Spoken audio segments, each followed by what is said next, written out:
Assalamualaikum warahmatullahi wabarakatuh. Hai semuanya, nama saya Lia Mulyana. Saya dari Universitas Syekh Kuala, Fakultas Keguruan dan Ilmu Pendidikan, Prodi Pendidikan Anak Usia Dini, NPM 194110421080.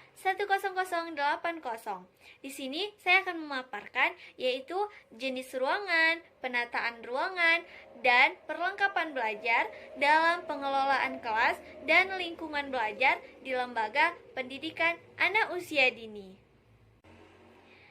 Prinsip umum penataan ruangan yaitu sesuai dengan Permendikbud nomor 137 tahun 2014 tentang standar nasional PAUD, yaitu ada 3. Yang pertama, aman, bersih, sehat, nyaman, dan indah.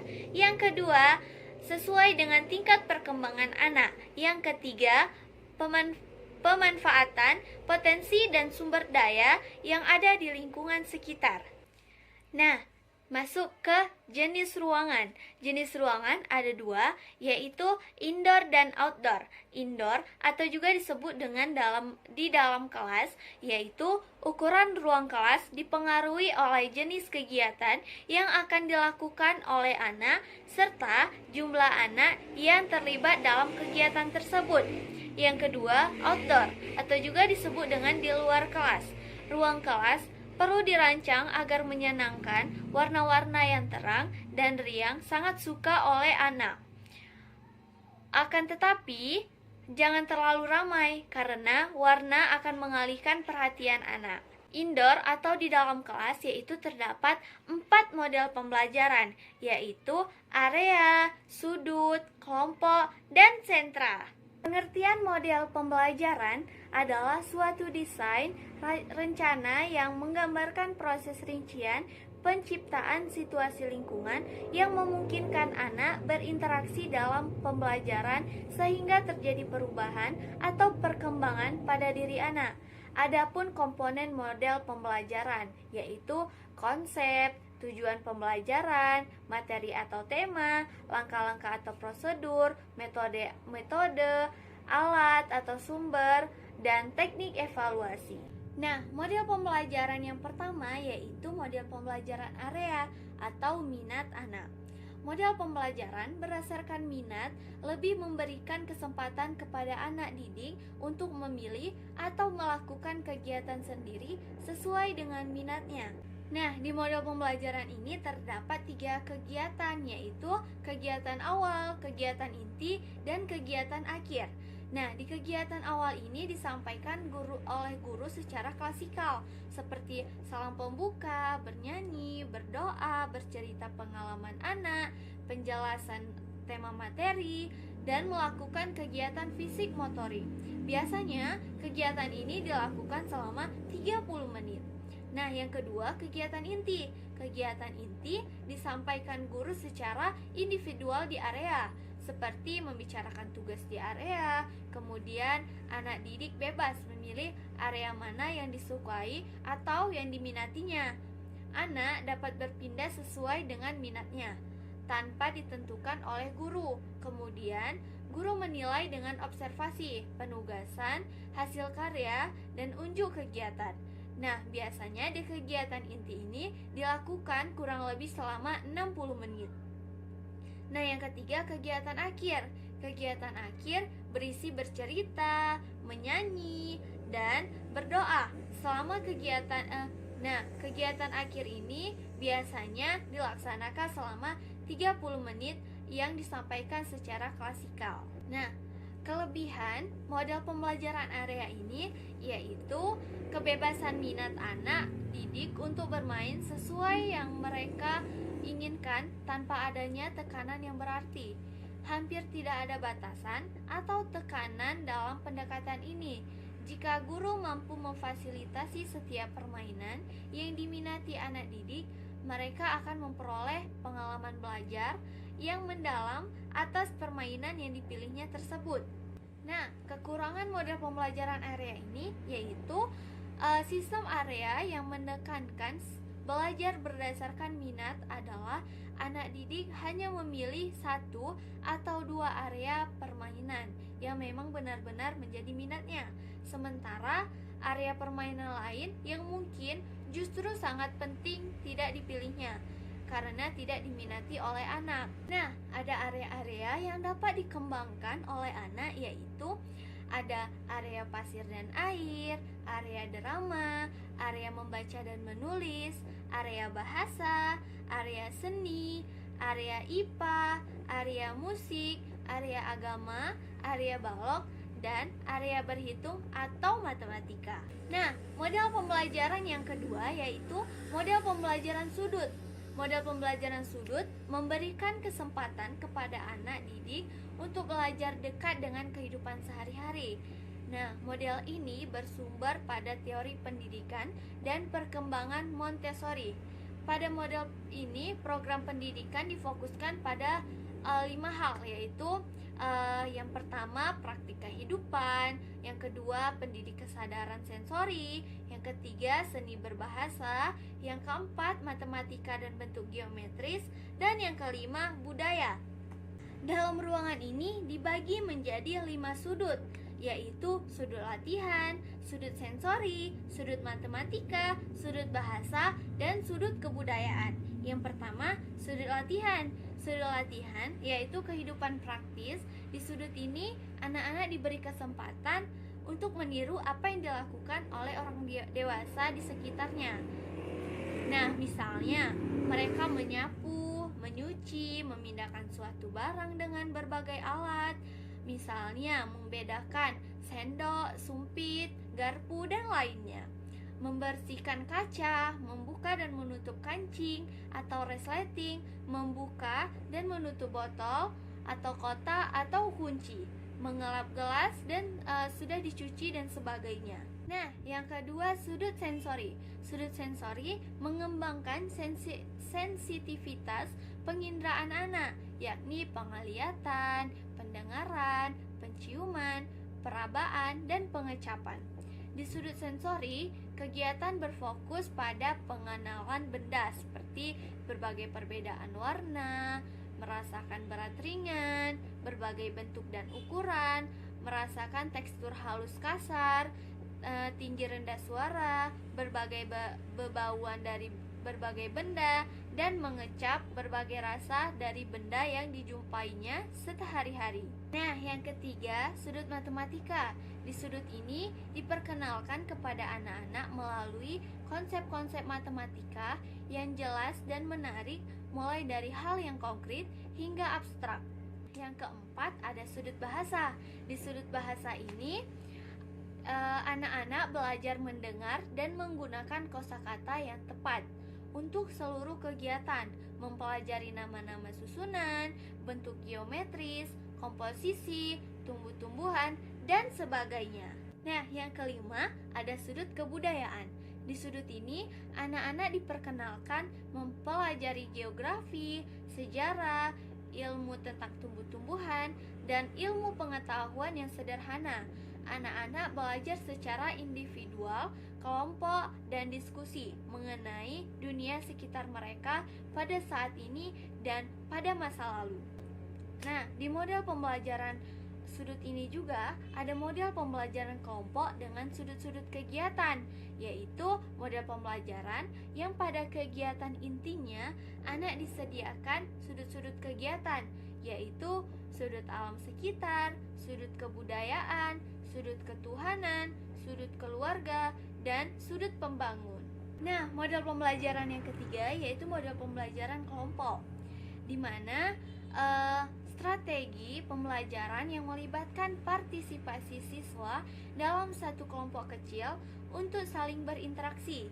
Dengan sistem pembelajaran kooperatif atau kelompok akan memungkinkan guru mengelola kelas dengan lebih efektif dan siswa dapat saling membelajarkan sesama siswa lainnya. Cara yang efektif untuk pembelajaran kelompok ini apabila digunakan dengan 5 cara, yaitu yang pertama, guru menekankan pentingnya usaha bersama di samping usaha secara individual.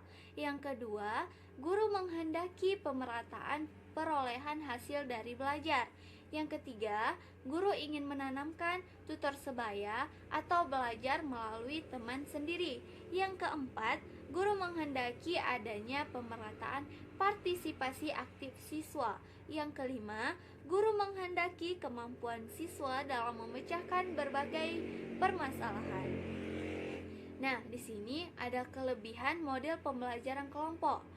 Kelebihan melalui pembelajaran kelompok ini, siswa tidak terlalu tergantung pada guru. Keberhasilan dalam menyelesaikan tugas tergantung pada usaha yang dilakukan oleh kelompok tersebut. Kekurangan model pembelajaran kelompok ini yaitu siswa yang mempunyai kelebihan akan merasa terhambat oleh siswa yang mempunyai kemampuan kurang. Akibatnya, keadaan seperti ini dapat mengganggu iklim kerjasama dalam kelompok tersebut. Model pembelajaran yang keempat yaitu model pembelajaran sentra. Pendekatan ini berusaha untuk merangsang anak agar bermain secara aktif di sentra-sentra permainan. Jadi, anak didiknya yang belajar aktif, bukan gurunya. Anak diperlakukan sebagai subjek otonom yang secara liberal mengembangkan kemampuannya secara maksimal, sementara tugas guru lebih bersifat pasif daripada aktif. Nah, dari pendekatan ini menggunakan 4 pijakan, yaitu pijakan lingkungan atau persiapan, pijakan sebelum bermain, pijakan selama bermain, dan pijakan setelah bermain. Yang pertama ada pijakan lingkungan bermain atau persiapan. Pada pijakan ini, guru lebih aktif daripada anak didik. Sebab pada pijakan ini, guru harus mempersiapkan lingkungan bermain terlebih dahulu sebelum anak-anak masuk ke area permainan tersebut. Yang kedua, pijakan sebelum bermain. Pijakan ini berisi berbagai kegiatan awal seperti salam pembuka, mengabsen, doa, penjelasan tema materi atau pelajaran, mengawali dengan bernyanyi atau cerita, menyampaikan aturan bermain, dan lain sebagainya. Biasanya, pijakan ini memakan waktu selama 15 menit. Pijakan yang ketiga yaitu pijakan selama bermain. Tugas guru selama anak-anak bermain lebih bersifat pasif daripada aktif. Tugas mereka hanya sekedar memotivasi, memfasilitasi, dan mendampingi. Bahkan, seandainya ada anak-anak jatuh sekalipun, guru tidak boleh membantu membangunkannya, kecuali anak-anak benar-benar sakit dan tidak bisa bangun lagi. Nah, biasanya pijakan ini memakan waktu selama 60 menit. Nah, pijakan yang keempat yaitu pijakan setelah bermain. Pijakan ini menanamkan sikap tanggung jawab anak, di mana setiap anak harus mengembalikan permainan yang sudah diambilnya ke tempat semula. Beberapa kegiatan dalam pijakan ini adalah guru memberi instruksi bahwa waktu habis, menginstruksikan mereka agar membersihkan, merapikan, dan mengembalikan semua alat permainan edukatif ke tempatnya semula, mengajukan beberapa pertanyaan seputar hal-hal yang dilakukan anak didik ketika bermain dan menutupnya. Kelebihan dalam model pembelajaran kelompok ini adalah mampu memberikan pengalaman bermain secara lebih lengkap dan mendalam melalui pembagian sentra-sentra dalam lingkaran. Kekurangan model pembelajaran kelompok yang menekankan pada sentra dan lingkaran. Justru kebalikan dari kelemahan yang ada pada sistem area. Jika pada sistem area, anak bebas memilih permainan tentu dan berganti-gantian mainnya. Maka tidak demikian dengan permainan kelompok ini. Nah, jenis ruangan yang kedua yaitu ruangan indoor adalah suatu kegiatan pembelajaran yang secara langsung dilakukan di alam terbuka dengan pemanfaatan alam sekitarnya sebagai media pembelajaran.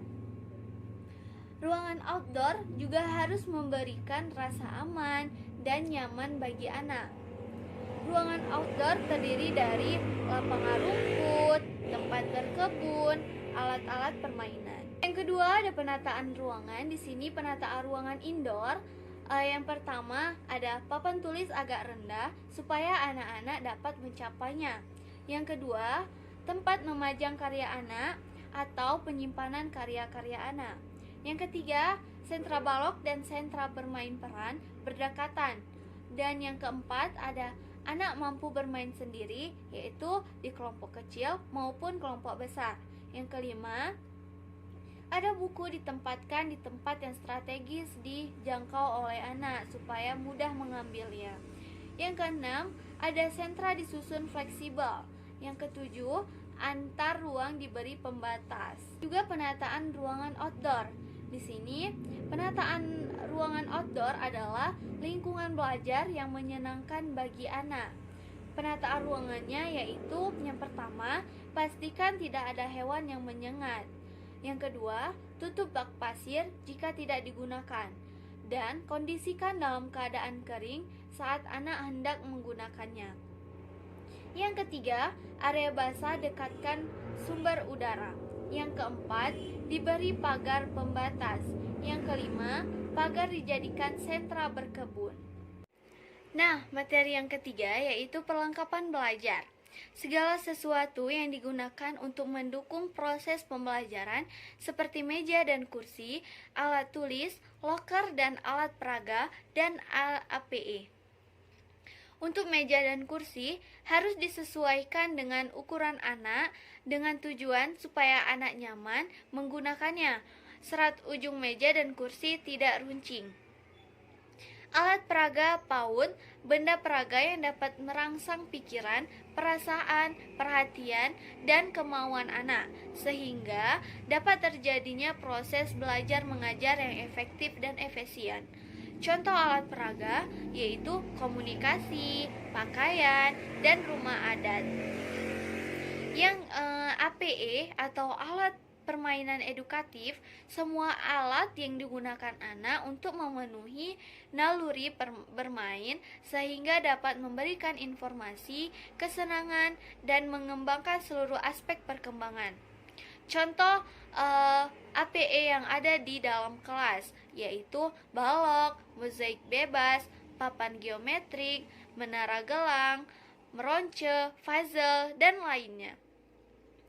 Contoh permainan di luar kelas yaitu jungkat-jungkit, ayunan, bak pasir, seluncuran, terowongan, tangkap pelangi, dan lain-lain. Terima kasih buat semuanya yang sudah melihat video ini. Dan apabila ada kekurangan dan kesalahan kata yang saya ucapkan, saya mohon maaf dan saya akhiri. Wabillahi taufiq wal hidayah. Wassalamualaikum warahmatullahi wabarakatuh.